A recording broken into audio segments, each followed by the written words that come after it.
Baik, kita lanjutkan materi tentang struktur atom. Video sebelumnya Anda sudah mengerti tentang gelombang radiasi elektromagnetik yang hubungannya antara panjang gelombang dengan energi serta frekuensi gelombang radiasi elektromagnetik. Ya, dan tentang panjang gelombang Anda sudah dijelaskan juga dari gelombang sinar X sampai ke gelombang radio ya. Dan hubungan panjang gelombang dengan energi itu berbanding terbalik. Semakin besar panjang gelombangnya, energinya dan frekuensinya semakin kecil. Sedangkan kalau semakin kecil panjang gelombangnya, energi dan frekuensinya juga akan semakin besar. Kemudian, jika suatu energi cahaya diserap oleh suatu elektron dalam suatu lintasan, dia akan berpindah dari tingkat energi rendah ke energi tinggi. Ini saya misalnya dari model atom bor. Sini ada lintasan atau kulit kita sebutnya. Inti di sini. Sejatinya kalau tidak ada cahaya dipancarkan, kita misalnya ini atom kita berikan sinar gitu ya, energi cahaya. Kalau tidak ada energi cahaya yang datang, sejatinya elektron ini akan mengitari lintasan atau kulitnya ya. Dan kita tahu inti atom bermuatan positif, sejatinya dia akan ada gaya tarik menarik gitu ya. Semakin dekat gayanya itu kan semakin menarik elektron di lintasan yang terdekat ya. Nah, semakin besar lintasannya,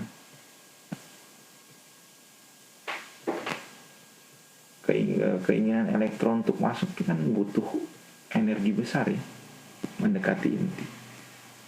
Sehingga energi elektronnya dari jarak yang semakin jauh itu semakin tinggi. Ya.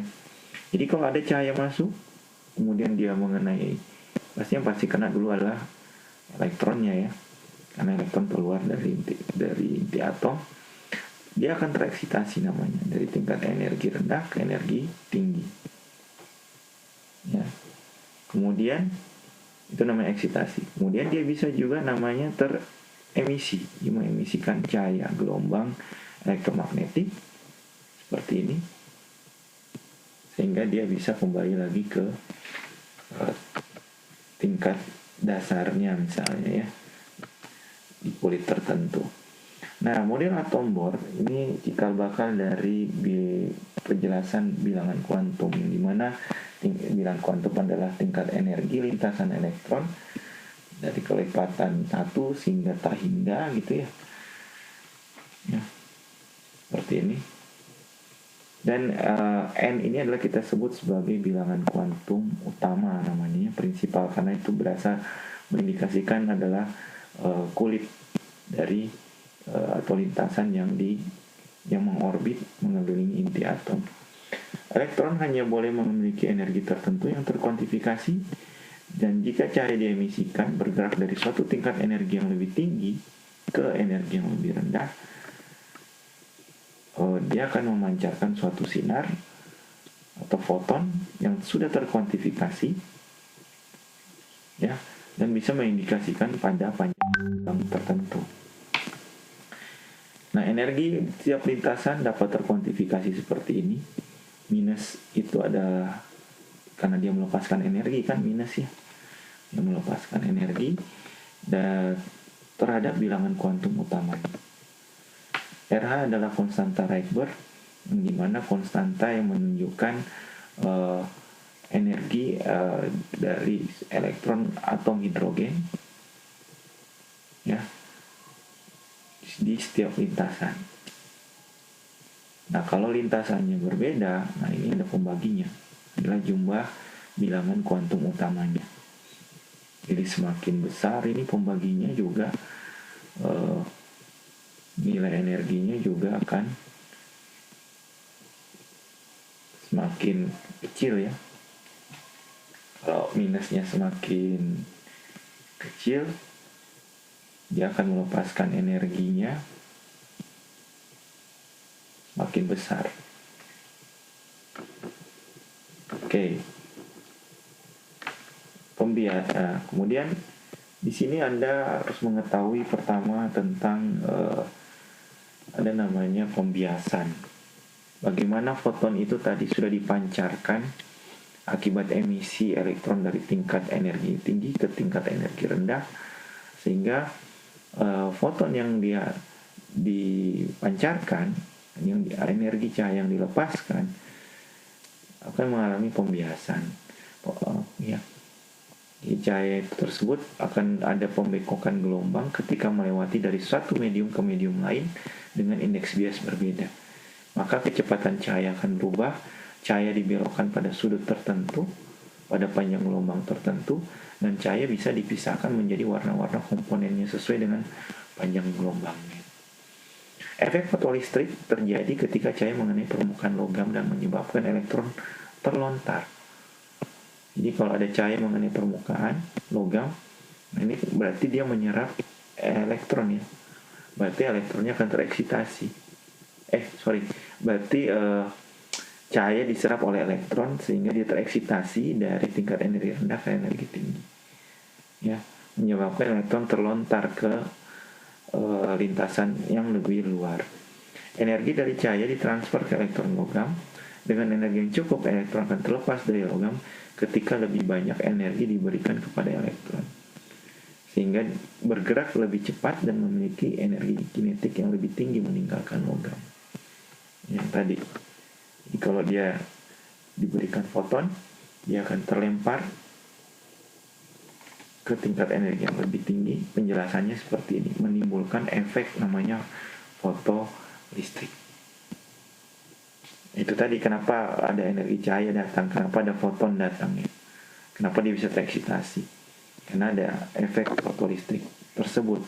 Jika cahaya mengenai permukaan logam dan menyebabkan elektron terlontar tereksitasi ke tingkat energi yang lebih tinggi.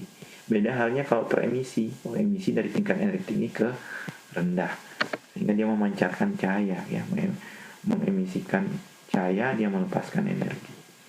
Nah, efek fotolistrik tidak dijelaskan dengan menggunakan deskripsi gelombang, tapi dijelaskan dengan pemodelan cahaya sebagai partikel. Dualisme gelombang partikel tergantung pada situasinya. Cahaya digambarkan sebagai gelombang atau partikel. Jika cahaya digambarkan sebagai partikel, cahaya akan memberikan energi ke objek lain. Jadi dia akan memberikan energi ke objek lain dan digambarkan sebagai kumpulan paket energi yang disebut foton tadi ya.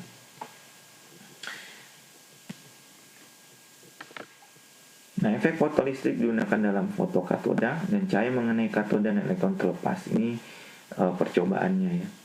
Dikumpulkan pada donat, tegangan positif yang diterapkan di sini memastikan elektron bergerak ke arah yang diinginkan. Jadi di sini ada elektron. Ya. Saat diberikan foton, elektron yang ada dalam atom ini akan terlempar, tereksitasi ke tingkat energi atau ke lintasan yang lebih tinggi ya. Aliran arus digunakan untuk memantau intensitas cahaya ini ya, jadi sehingga dia tereksitasi ke tingkat energi yang lebih tinggi. Nah, kemana dia perginya? Nah, dia pasti akan membutuhkan energi pengikatan elektron di lintasan yang dia pindah ke tingkat energi tertentu yang lebih tinggi. Nah, energi ini dia disebut energi pengikat elektron. Energi pengikat elektron adalah energi yang menahan elektron ke logam. Di sini ada frekuensinya, frekuensi ambang batas, adalah frekuensi cahaya minimum yang dibutuhkan melepaskan elektron. Ya, jika kecepatan elektronnya lebih kecil dari kecepatan cahaya minimum yang dibutuhkan untuk melepaskan, tidak ada elektron deteksi. Dan jika lebih besar, energi ekstra diberikan kepada elektron sebagai energi kinetik. Jadi akan ada energi foton itu adalah energi ikatannya plus energi kinetiknya.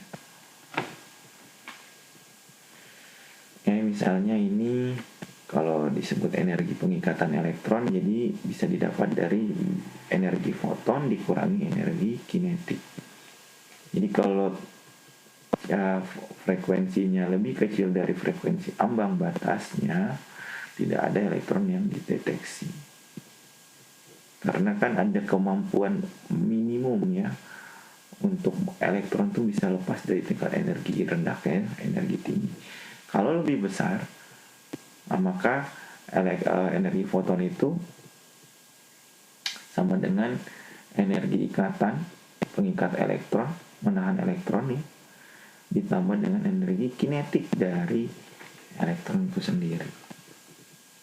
Ini salah satu contoh penerapan misalnya berapa energi pengikat elektron gitu ya pada suatu logam tertentu pada panjang gelombang tertentu. Ini tinggal dikurangi saja energi, karena energi foton itu isinya adalah energi ikatan plus energi kinetik dari elektron. Nah, spektrum absorpsi atau emisi atom hidrogen ini dihasilkan dari tingkat energi tinggi ke tingkat energi yang lebih rendah sehingga mengemisikan suatu cahaya. Nah, tadi kita ngomongin ini efek fotolistrik. Ya, jadi efek fotolistrik yang ini dijelaskan di sini. Nah, dia tereksitasi pada energi tinggi, dia akan kembali ke energi yang lebih rendah dan mengemisikan suatu cahaya pada panjang gelombang tertentu. Ini tadi ada namanya pembiasan ya cahaya, kemudian dihasilkan suatu spektrum atom hidrogen. Nah, spektrum atom hidrogen yang berwarna Meiji-Kuibi-Niu dia terlihat pada panjang gelombang visible. Visible itu antara 400 sampai 800 ya. Kalau UV 200 sampai 400. Jangan lupa ya yang kemarin yang ini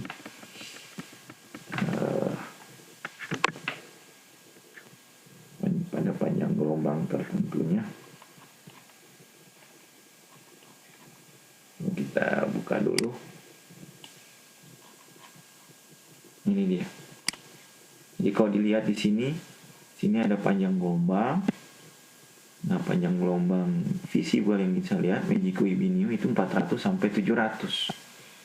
Ya, ada juga di buku bilang 400 sampai 800. Nah, 700 itu warna merah, warna ungu itu warna di 400-an ya. Nah, ini panjang gelombang UV, X-ray, gamma. Yang paling panjang adalah panjang gelombang radio.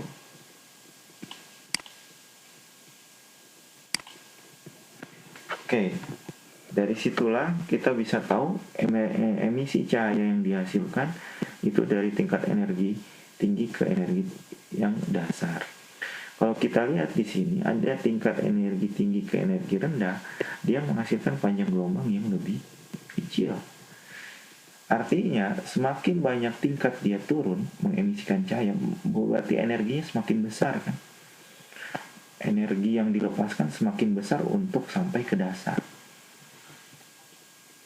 Ya sama halnya kalau tadi lintasannya banyak, ada elektron mau kembali ke dasar kan dia harus menembus lintasan-lintasan ini sehingga dia mau melepaskan energi lebih besar dan panjang gelombangnya kecil. Sedangkan kalau ini dia dari lintasan 3 ke lintasan kedua, energi kuantifikasi dari kulit 3 ke kulit 2 dia masih panjang gelombang yang lebih besar sehingga energi yang dilepaskan sedikit. Ya. Nah, di sini ada selisih atau perbedaan energi dari energi 3 ke energi lintasan kedua atau dari energi 3 ke lintasan pertama. Ya. Dan dia menghasilkan pada panjang mengemisikan cahaya pada panjang gelombang tertentu. Nah, ini contoh ilustrasinya. Di sini ada efek fotolistrik, dia tereksitasi, kemudian dia mengemisi, menghasilkan sinar, kemudian ada prisma di sini, ada pembiasan, senyawa sinarnya. Nah, di sini ada spektrumnya, spektrum warna. Nah, warna itu mengindikasikan pada panjang gelombang tertentu tadi. Kalau ada warna ini berarti visible ya. Visible berarti warna Meiji-Kuibi-Niu. 400 sampai 700, sekitar 700. Nah, emisi artinya dia bisa turun ke tingkat energi yang lebih rendah seperti ini, sehingga kita kuantifikasi energinya itu sama dengan berapa konstanta Planck terhadap frekuensinya, sama dengan konstanta Rydberg per kali 1/n kuadrat ya. Nah, coba ini. For the Bohr model, which the process emits the longest wavelength of light. Nah, ini dibilang pada model atom Bohr, manakah proses yang mengemisikan panjang gelombang paling panjang, paling besar. Ya, panjang gelombang yang paling panjang atau paling besar suatu cahaya. Nah, A dan B ini kita tahu adalah emisi atau eksitasi. Eksitasi karena dari rendah ke tinggi. Jadi pilihannya antara C dan D karena dia emisi kan. Tinggi ke rendah. Nah, hubungan tadi energi dengan panjang gelombang, semakin besar panjang gelombangnya, semakin kecil energi yang dilepaskan atau yang diemisikan ya. Semakin kecil panjang gelombangnya, energi yang diemisikan semakin besar, yang dilepaskan semakin besar. Nah, sekarang mana yang lebih besar energinya? Yang C ya, sehingga panjang gelombangnya kecil. Sedangkan D, panjang gelombangnya lebih panjang, lebih besar, sehingga energinya yang diemisikan lebih kecil. Ini jawabannya yang D. Jadi ilustrasi dari hubungan antara energi dengan panjang gelombang itu bisa melihat seberapa besar energi yang memprediksikan seberapa besar energi yang diemisikan, lebih besarkah atau lebih kecilkah gitu ya. Nah, dari emisi tingkat energi dari yang lebih tinggi ke energi yang lebih rendah, ini memberikan suatu deret ya, kalau dia turun ke tingkat energi lebih rendah yang pada dasar yang sama. Misalnya ini kulit pertama atau N sama dengan 1 itu bisa mengemisikan cahayanya, elektronnya datang dari Ta hingga sampai 2, sehingga ada deret pengemisian cahaya, deret di mana elektron bisa jatuh dari tingkat energi tinggi ke rendahnya. Nah, kalau dia jatuh di kulit pertama, itu kita sebut sebagai deret Lyman. Nah, kalau dia jatuh dari kulit kedua, kita sebut sebagai deret Balmer. Kalau dia jatuh dari sampai kulit ketiga, dia tidak jatuh ke 1, itu kita sebut sebagai deret Paschen. Nah, kalau dia jatuh ke ke kulit keempat dari Ta hingga, dia sebut deret Bracket. Ya. Nah, di sini kita tahu finalnya yang mana. Finalnya adalah dia jatuh ke sesuai dengan bilangan kulitnya ya, kuantum utamanya yang mana. Kalau dia jatuh di kuantum utama 1, itu disebut Lyman. Jatuh di kuantum utama 2, Balmer. Jatuh di kuantum atau di tingkat energi yang kuantum yang ketiga, Paschen. 4, Bracket. Nah, inisialnya bisa dari mana saja kan ya, bisa dari Ta hingga. Yang jelas mulainya pasti berbeda, jatuhnya berbeda-beda ya finalnya. Nah, kalau dia jatuh di 1, itu dia menghasilkan spektrum pada panjang gelombangnya UV. UV itu tadi 200 sampai 400. Jadi Anda kalau menentukan panjang gelombang, ada emisi dari tingkat energi Ta hingga atau berapapun ke 1, itu pasti mencari panjang gelombangnya pada panjang gelombang sinar UV. Nah, kalau Balmer itu antara UV dan visible, jadi bisa 200 sampai 700 atau 700-an lah ya, bisa sampai 800. Kalau Paschen itu inframerah dan Bracket juga inframerah, itu sekitar 1000-an. Nah, di kimia dasar Anda hanya membaca pada panjang gelombang daerah ini, tidak sinar X atau panjang gelombang radio, tidak.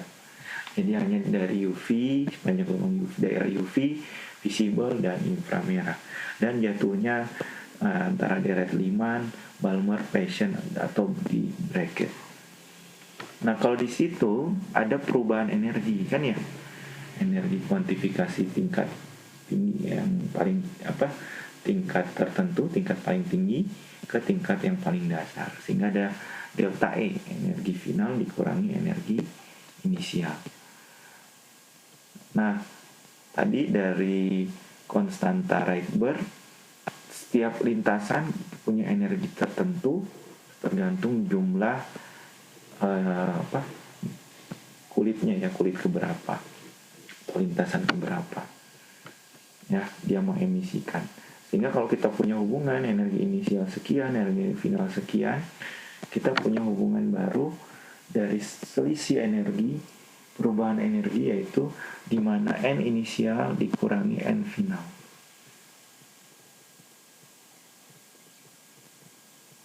Dengan RH sama dengan tadi konstanta Rydberg atom hidrogen adalah 2,18 kali 10 pangkat min 18 Joule. Ini tadi untuk deret Balmer, inisialnya berarti 2, finalnya 1. Kalau deret untuk 3, 1. Kalau Balmer itu ini tadi Lyman ya. Kalau Balmer 3 ke 2 dan seterusnya. Sehingga kedua 7 ke 2, 6 ke 2, 5 ke 2. Paschen 6 ke 3, 5 ke 3, 4 ke 3, hingga ke 3 gitu ya. Bracket hingga ke dasarnya 4 kan untuk finalnya. Contoh, hitung panjang gelombang foton yang diemisikan atom hidrogen ketika elektron turun dari tingkat energi 5 ke 3. Nah, kalau kita lihat di sini kita pakai persamaan yang tadi, inisial kurang final. Di sini kita bisa dapatkan konstanta Rydberg-nya pada atom hidrogen sekian, 2,18 kali 10 18 Joule kali 1/25 dikurangi 1/9. Sehingga kita dapat perubahan energinya adalah 1,55 kali 10 pangkat min 19 Joule. Nah, yang ditanya adalah panjang gelombang. Hubungan energi dan panjang gelombang tadi kita dari konstanta Planck itu ya, Hc per lambda. Nah, di sini Anda bisa dapat lambdanya. H itu adalah 6,63 kali 10⁻³ kali 3 10 pangkat 8 meter per second per 1,55 kali 10⁻19 Joule. Energi foton yang dihasilkan tadi yang kita dapatkan dari emisi tingkat energi tinggi ke tingkat energi rendah. Nah, kita dapatkan di sini konstanta Planck itu Joule second ya, satuannya C itu 3 kali 8 meter per second, energi fotonnya 1,55 kali 10⁻19. Kalau nanti yang diketahui energi fotonnya terus Joule per mol, ya Anda bagi dulu dengan bilangan Avogadro untuk bisa mendapatkan Joule ya. Karena ini kan Joule per foton ya. Kalau misalnya energinya sudah diketahui, jadi Anda tinggal mencari lambdanya kan. Nah, tapi satuan energinya misalnya Joule per mol, ya Anda rubah dulu ke Joule per fotonnya ya. Ya, rubah ke Joule saja maksudnya. Misal kalau ada soal seperti itu.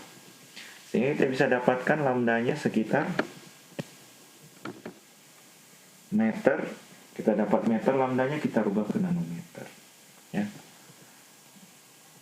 Kan kalau ini kita dapat 9⁻34 sama dibagi dengan 9⁻19, kita masih ada sekitar belasan ya. Kemudian dikali 10 pangkat 8, itu masih ada 10 pangkat minus berapa gitu ya. Dan dari situ kita bisa rubah ke nanometer. Meter ke nanometer dikali 10 pangkat 9. Nanometer ke meter kali 10 pangkat min 9 ya. Di sini kita dapat 1280 nanometer. Nah, ini pada panjang gelombang inframerah. Logis nggak? Kenapa? Karena dia ke N sama dengan 3. N sama dengan 3 dia deretnya apa? Passion. Ya. Ya, panjang gelombangnya pasti daerahnya inframerah 1000-an. Nah, ini terbukti. Dia mau datang dari manapun, N5, N6, N7, N8 seterusnya, jatuh ke 3 pasti panjang gelombangnya sekitar daerah inframerah, yaitu 1000-an.